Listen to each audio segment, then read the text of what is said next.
we all have a story. All of us coming here today, in this room, there's a reason you're here.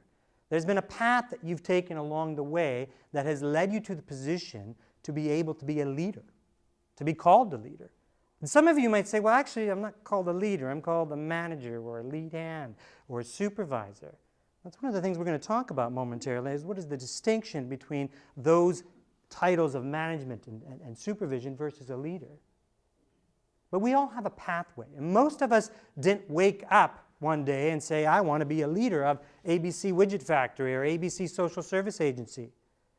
Rather, we kind of stumbled into it, right? What is your story? I've presented this topic across audiences across Canada. And there's usually lots of different challenges that kind of come to the surface that are very similar to different people in the room. We have those of you here today who are leading organizations of people who used to be their peers. And that has its own challenges. You once were equal to them, and now you're their management and supervisor.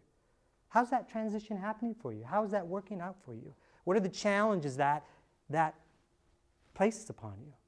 Then we have those of you opposite. You've come from outside. You're the external person that nobody knows.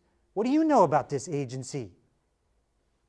You haven't been here. You haven't been here working in the trenches like the rest of us, and now you're this external person who comes in and leads us. Right? What are those challenges for you? How are you navigating them? We have a lot of you in the room who fall into the category of what I call that middle management.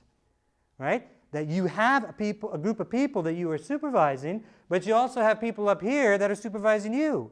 And sometimes what they're telling you to do or say is not congruent with how you want to lead your staff below you. What are the challenges of middle management for you? Some of you, I know, interested in this room, have board members.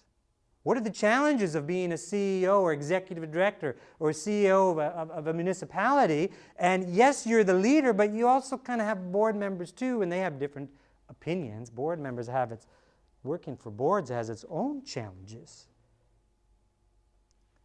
One of my favorite positions is called the acting manager. Do we have any acting managers here today?